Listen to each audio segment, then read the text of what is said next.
know that you grew up in a very musical household. Mm-hmm. What's the first music you remember in your childhood? Joni Mitchell, Neil Young, Duke Ellington, a woman called Melanie Oxley, Sarah Harmer, actually. She's a Canadian. What else was I? Lots of Jeff Buckley. Nice. Yeah. Did you resonate with that, or did you find your own music? Because I guess that's from your parents. Yeah, I definitely resonated with it, and I think it all really deeply influenced me. And I'm still listening to that stuff, and I don't know whether that's because, like, I feel like now I have like some deep attachment to it because I'm very sentimental about things, you know, and like I think that's kind of like my connection to certain historical moments in time. But yeah, no, I do. I love all that music. I still listen to it. Did you ever have your rebellious phase where you started listening to stuff that your mum and dad hated?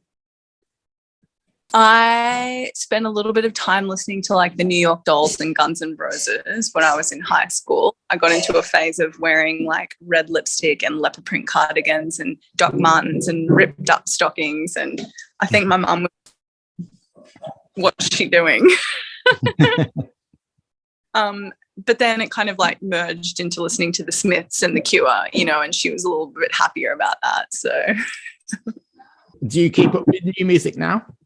Yeah, I'd say, yeah, I do. I'm slow to it. Like, I'm not the kind of person that is like, oh, new release today, I've got to listen to it, unless it's someone that I really love or that I'm really into. But no, I do. Yeah, I do. Like, been listening to a lot of Beth Orton's new record, which I love. Yeah, like bits, you know, little different bits and pieces of stuff. Like there was the new Florist album that came out a few months ago. I thought that was really beautiful. With the songs on this album in particular, when you play them live, because there's so much layers to them, so many layers to them, do they sound different? Do they change in a live environment? I think they do change. They become a little bit more like unhinged in a good way.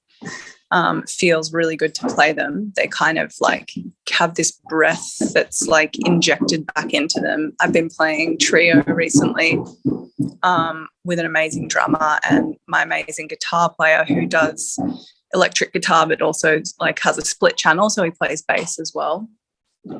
And it's just been feeling awesome. Songs have been feeling, yeah, super amazing to play. They definitely feel, you know, slightly different to the record, but still in the same vein. Like they're recognizable. You mentioned earlier about the struggles that musicians have these days, especially, you know, independent artists and artists without the big money behind them. Has that affected your touring? Because I know you were meant to come to Montreal and that's not happening now, but is that part of the reason that it's just a struggle now to get out there? It's really, really hard. It's really hard to do stuff with a band. It's really hard to even do stuff solo unless you're unless you're on a support tour and you get a bed on the bus. I don't really know how anyone's doing it. I don't really know if it's always been like this. It seems like it hasn't always been like this. I'm not sure. It feels like it's happening more and more, for sure. So yeah, it's really hard. And I think that, you know, people who go to see music oftentimes love music. They aren't musicians. And so how could they possibly know what's going on in the background? They just buy a ticket thinking that they're supporting the artist and they want to support the artist, and then they don't totally understand the logistics of touring and how most of the time most artists are only breaking even, if not actually losing money. Like I will lose money to go on tour to the UK and Europe next month, which it's funny. Some people say, well, it's an investment. And it's like, yes, it's an investment. Absolutely, it's an investment. I want to have that beautiful holy communion with the audience and my music. But if you're not in a position where you have the capacity to even lose money to make that, you know,